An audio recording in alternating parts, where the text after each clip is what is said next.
अस्सलाम वालेकुम स्टूडेंट्स। तो आज से हम स्टार्ट करने जा रहे हैं class 9th chapter number 1 exercise 1.1। हमारे पास फर्स्ट क्वेश्चन दिया हुआ है, find the order of the following matrices. हमने ऑर्डर फाइंड करना है। हमारे पास कुछ मैट्रिसेस दिए हुए हैं, ये ABCD। Find the order of the following matrices. सबसे पहले हमें पता होना चाहिए कि ऑर्डर क्या होता है हमारे पास, और दूसरा मैट्रिसेस क्या होते हैं। और मैट्रिसेस की पहले डेफिनेशन लिखी है, मैट्रिक्स मैट्रिक्स इज एन अरे ऑफ नंबर्स। मैट्रिक्स जो है वो ऐसी तरतीब, अरे का मतलब होता है अरेंजमेंट, तरतीब, ऑफ नंबर्स, नंबरों की। It is enclose by square brackets, इसे स्क्वायर ब्रैकेट्स में हम इनक्लोज कर देते हैं। ये स्क्वायर ब्रैकेट्स का साइन होता है।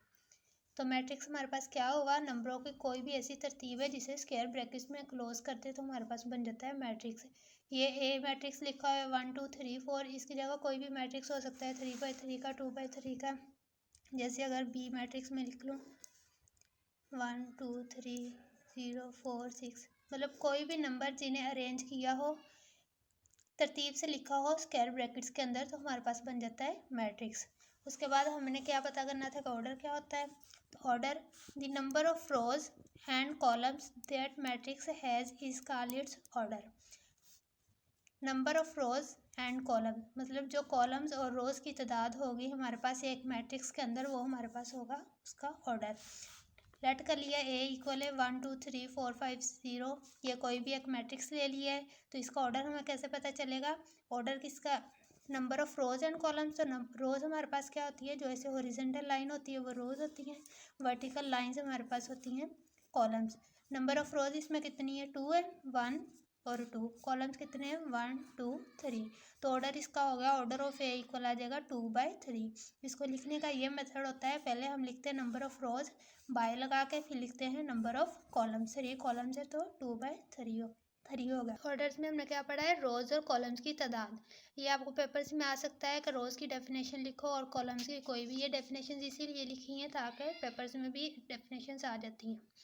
रोज की डेफिनेशन क्या है, रो की in matrix all the entries present in horizontal way are called row of a matrix. Matrix के अंदर जो भी एंट्रीज बोलते हैं एलिमेंट्स को, ये सारी 0 1 2 3 4 सारी एंट्रीज है, 0 एंट्री है, 1 एंट्री 2 एंट्री, एलिमेंट्स को बोलते हैं एंट्रीज। जो भी एंट्रीज हमारे पास प्रेजेंट होगी हॉरिजॉन्टल वे में, हॉरिजॉन्टल वे मतलब इस तरह लाइन में जो होंगी वो हमारे पास होगी रो। तो मैट्रिक्स में जो हॉरिजॉन्टल वे में हमारे पास एंट्रीज होगी वो रोज कहलाएंगी।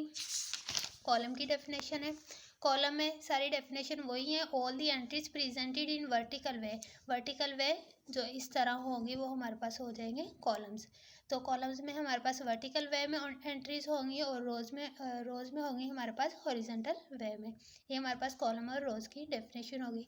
अभी तो हमने डेफिनेशंस की हैं, अब हम क्वेश्चन नंबर 1 देखते हैं जो हमें बोला गया था, find the order of the matrices. ये हमें ऑर्डर दिए हुए, अब हम इनके मैट्रिसेस दिए हुए हैं, अब हम इनके ऑर्डर्स बता देते हैं क्या है। ए दिया हुआ है मैट्रिक्स 2 3 -5 और 6। क्या डेफिनेशन हमने पढ़ी थी ऑर्डर की, number of rose by number of columns. तो रोज इसमें कितनी है, 1 रो 2 रो। ऑर्डर ऑफ ए इक्वल आ जाएगा 2, रोज की तादाद आ गई, बाय नंबर ऑफ कॉलम्स 1 और 2, तो 2/2 ऑर्डर ऑफ ए हो गया। बी दिया हुआ है मैट्रिक्स 2 0 3 5, इसमें भी हमारे पास 1 और 1 2 रोज हैं, तो इसका क्या आ जाएगा ऑर्डर 2 बाय कॉलम कितने 1 और 2, 2/2। ऑर्डर ऑफ बी आ गया 2/2। अब हमें एक मैट्रिक्स दिया हुआ है C2 4, इसमें हमारे पास नंबर ऑफ रोज क्या है 1, तो ऑर्डर आ जाएगा order of C 1 by number of columns 2, 1/2। Order of D, number of रोज 1 2 3, जो हॉरिजॉन्टल वे में एंट्रीज होती हैं वो नंबर ऑफ रोज होती हैं, 3 आ गई, 3 बाय नंबर ऑफ कॉलम्स, जो वर्टिकल में सिर्फ 1 है हमारे पास, तो 3/1 आ गया। नेक्स्ट हमारे पास ऑर्डर ऑफ ई फाइंड करना है, इसमें number of rose 1 2 3 3 by number of columns 1 2, 3/2 हो गया। एफ दिया हुआ है, एक ही एंट्री है इसमें 2, तो नंबर ऑफ रोज भी 1 है, नंबर ऑफ कॉलम्स भी 1 है, तो 1/1 हो गया। जी ऑर्डर ऑफ जी फाइंड करना है, number of rose 1 2 3 by number of columns 1 2 3। Order of H find करना है, number of rose 1 2 by number of columns 1 2 3। ये ऑर्डर फाइंड करने थे तो सबके ऑर्डर्स फाइंड हो गए। नेक्स्ट क्वेश्चन है question number 2, which of the following matrix are equal. यह बताना है कि कौन से मैट्रिक्स इक्वल होते हैं। इसके लिए भी हमें पहले पता होना चाहिए डेफिनेशन इक्वल मैट्रिक्स की क्या डेफिनेशन है। Let A and B two matrices, हमने लेट कर लिया, हमारे पास दो मैट्रिक्स ए और B. Then A is said to be equal to B, तब हम बोलेंगे कि ए इक्वल है बी के अगर वो ये जो दो कंडीशंस दी हुई हैं इसे सेटिस्फाई करें। फर्स्ट कंडीशन क्या है, ऑर्डर ऑफ ए इक्वल होना चाहिए ऑर्डर ऑफ बी के। यही जो हमने क्वेश्चन नंबर 1 में ऑर्डर फाइंड किया है वही मेथड लगा के हमने ऑर्डर चेक कर लेना है कि ऑर्डर ऑफ ए जो है वो ऑर्डर ऑफ बी के इक्वल होगा। दूसरी कंडीशन है हमारे पास there corresponding entries are equal. Entries तो मैंने आपको पहले भी बता दिया है, जो भी एलिमेंट्स होंगे वो एंट्री कहलाएगी मैट्रिक्स की। ये सारी एंट्रीज है मैट्रिक्स की। कोरेस्पॉन्डिंग का क्या मतलब है, हमने दो मैट्रिक्स इसमें लिए, इक्वल मैट्रिक्स में हमेशा दो मैट्रिक्स ही होंगे। दो मैट्रिक्स लिए, जो फर्स्ट एंट्री है वो सेकंड मैट्रिक्स की जो फर्स्ट एंट्री है उसके इक्वल होनी चाहिए। जैसे ए में हमारे पास 0 है, बी में भी इधर 0 है। दूसरी 4 है, ए में 4 है, बी में हमारे पास 3 + 1, इसको भी अगर सॉल्व करें तो 4 ही है ना। तो कोरस्पॉन्डिंग एंट्रीज का मतलब ये है कि जो इसमें ए में होगा एलिमेंट वही बी में उस जगह वही एलिमेंट होना चाहिए। इसी तरह इधर -5 है तो -2 -3 करके इसे भी सॉल्व करें तो हमारे पास वापस क्या आ जाता है -5। ये भी कोरस्पॉन्डिंग एंट्री होगी। 2 है तो इधर भी हमारे पास 2 है। अब हमने इसे चेक करना है हमारे पास ये इक्वल मैट्रिक्स है या नहीं। पहली कंडीशन हमने क्या पढ़ी है, ऑर्डर ऑफ ए बराबर होना चाहिए ऑर्डर ऑफ बी के। तो इसमें देख लेते हैं ऑर्डर बराबर है या नहीं है। इसमें कितनी रोज है, फर्स्ट और 2। इसका ऑर्डर क्या है हमारे पास 2 बाय कॉलम्स 1 और 2, 2 बाय 2 ऑर्डर हो गया। अब बी का ऑर्डर चेक कर लेते हैं, 1 2 रोज 2 बाय कॉलम्स 1 और 2, 2 बाय 2 ऑर्डर, दोनों का ऑर्डर सेम हो गया, एंट्रीज भी सेम है दोनों की, तो ये हमारे पास एक इक्वल मैट्रिक्स। हमें क्वेश्चन नंबर 2 दिया हुआ है, which of the following matrices are equal. ये बताना है कि कौन से मैट्रिसेस इक्वल है। जो ऊपर हमने दो कंडीशंस पढ़ी हैं वही कंडीशन अगर सेटिस्फाई होंगी तो हमारे पास इक्वल आ जाएंगे। पहले हमने ऑर्डर वाली जो हमारे पास कंडीशन है उसे सेटिस्फाई करवाना है, अगर वो होगी तो दूसरी देखनी, अगर होती हुई तो बोल देंगे इक्वल है, अगर ना हुई तो नहीं इक्वल। फर्स्ट ए देख लेते हैं, ए हमारे पास 3 दिया हुआ है, इसमें सिर्फ एक ही एलिमेंट है। पहले तो सारे मैट्रिक्स में देखते हैं जिसमें एक एलिमेंट हुआ, फिर हम ये देखेंगे ऑर्डर तो फिर बराबर हो जाएगा, फिर कोरेस्पॉन्डिंग एंट्रीज देख लेंगे। A3 दिया हुआ, बी में भी 2 एलिमेंट्स है, जे में भी ज़्यादा है, सी में हमारे पास 5 -2 दिया हुआ था, लेकिन हमें देखने में तो 2 नज़र आ रहे हैं, लेकिन मिड में साइन भी माइनस का। इसका मतलब इसे सोल्व करके हम आंसर लिखेंगे तो 5 - 2 हमारे पास आ जाएगा 3। इसमें भी एक एंट्री होगी तो ए तो इक्वल आ गया सी के, क्योंकि इसका ऑर्डर भी बराबर होगा 1 बाय 1 और इसकी एंट्री भी 3 और 3 होगी, तो ए हमारे पास इक्वल आ गया सी के। अब आगे देख लेते हैं किसी के इक्वल आ रहा है या नहीं। डी का भी नहीं आ सकता क्योंकि दो एंट्रीज है, ई एफ जी एच और आई, और किसी के भी इक्वल नहीं है, तो ए इक्वल आ गया सी के। अब हम बी चेक कर लेते हैं, मैट्रिक्स बी हमारे पास दिया हुआ है 3 और 5। सबसे पहले तो हम ऑर्डर चेक कर लेते हैं किसी और का ऑर्डर है या नहीं। ऑर्डर इसका क्या आएगा, 1 रो है और 2 कॉलम्स है, तो 1/2 ऑर्डर है। और किसका 1/2 ऑर्डर आएगा हमारे पास, और डी का 1/2 ऑर्डर आ जाएगा, आई का 1/2 ऑर्डर है, क्योंकि इसमें भी दो एलिमेंट्स है, फर्स्ट रो है और सेकंड 2 कॉलम्स है इसमें। अब ऑर्डर तो बराबर आ गया हमारे पास बी का, डी का और आई का, लेकिन अब हमने कोरेस्पॉन्डिंग एंट्रीज देखनी है। बी में हमारे पास क्या है, फर्स्ट 3 है, सेकंड 5। डी में लेकिन हमारे पास फर्स्ट 5 है और 3 सेकंड है, तो ये तो बराबर नहीं हुई, कोरेस्पॉन्डिंग एंट्रीज इसकी नहीं हुई, तो इसका मतलब है बी हमारे पास डी के इक्वल नहीं होगा। अब आई के देख लेते हैं, बी में फर्स्ट 3 है, आई में भी 3 है, बी में सेकंड 5 है, आई में भी 5 है। इसी तरह जिस तरह हमने सी को सॉल्व किया था 5 - 2 3 था, इसमें 3 + 2 है तो दोनों को प्लस किया तो हमारे पास 5 आ गया, तो 3 और 5 बन गया। बी भी हमारे पास 3 और 5 था तो बी इक्वल आ गया आई के। अब हम सी चेक कर लेते हैं, सी भी हमारे पास 5 - 2 को सॉल्व करके 3 लिखा था, ये तो हमने पहले ही बोल दिया कि ए और सी दोनों बराबर है, तो इक्वल आ गया सी के। डी चेक कर लेते हैं, डी हमारे पास है 5 और 3, देख लेते हैं डी हमारे पास किसी और के इक्वल है या नहीं है। किसी के इक्वल नहीं आ रहा डी, तो डी को छोड़ दो, डी किसी के इक्वल भी नहीं है। ई 4 0 6 और 2, इसका ऑर्डर पहले चेक कर लेते हैं कितना क्या ऑर्डर है इसका।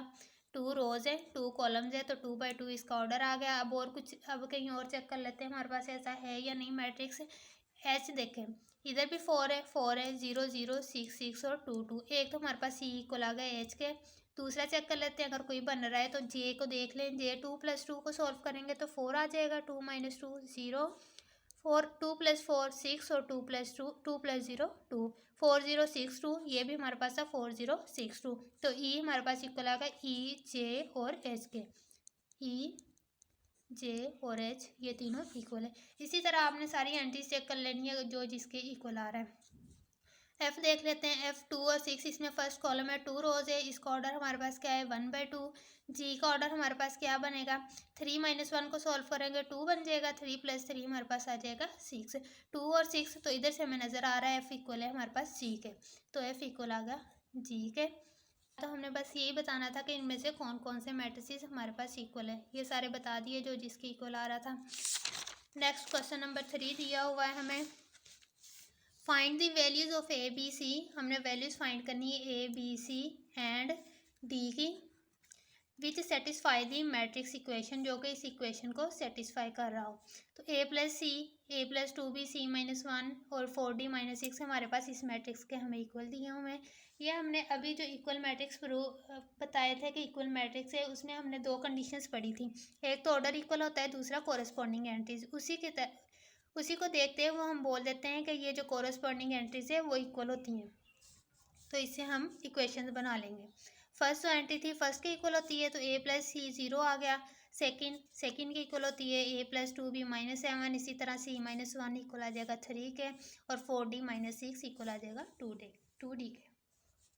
ये हमारे पास इनको इक्वेशंस का नेम दे लिया 1 2 3 4। ये हमारे पास 4 इक्वेशंस बन गई। अब इससे हम ए बी सी और डी की वैल्यूज़ फाइंड कर लेते हैं।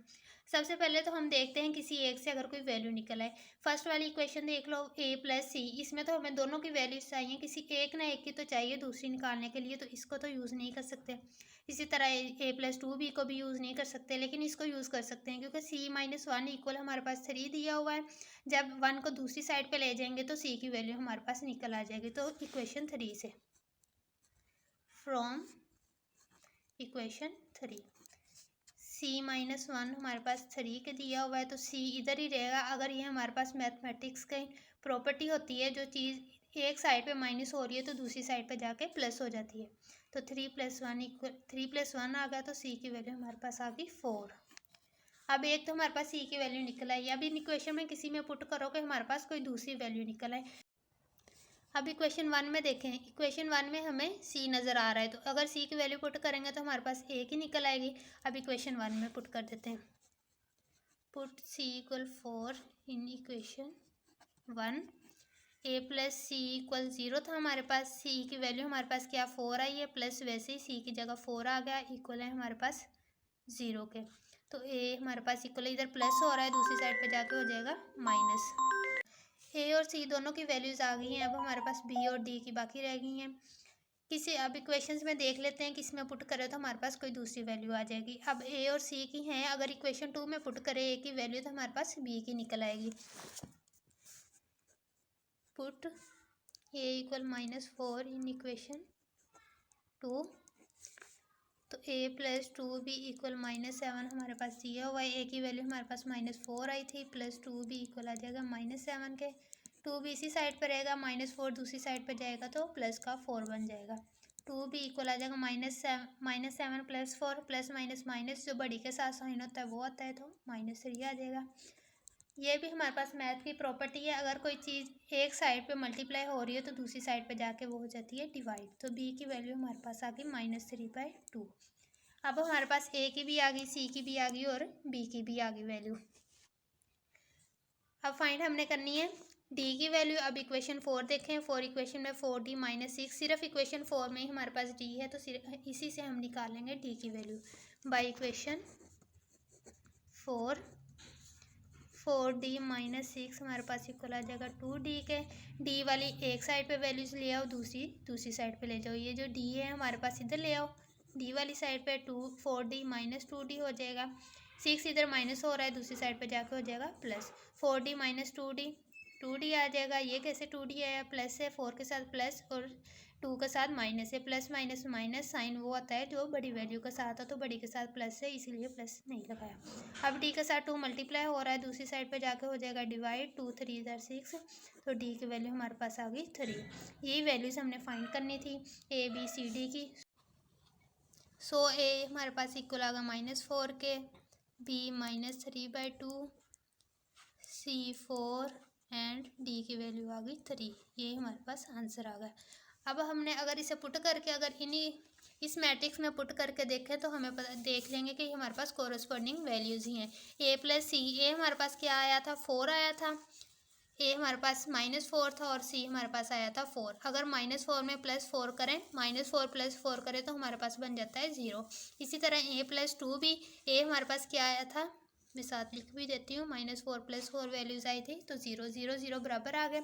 इसी तरह A+2 भी में अगर हम वैल्यूज़ पुट करें तो हमारे पास -7 ही आएगा। करके देख लेते हैं पुट। -4 + 2, बी की वैल्यू हमारे पास क्या निकली थी, -3/2। 2 2 से कैंसिल हो गया, -4 और -3 आ जाएगा -7। इसी तरह C -1 करेंगे तो हमारे पास 3 आएगा। C की वैल्यू हमारे पास निकली थी 4, तो 4 -1 करने से 3 आ गया 4।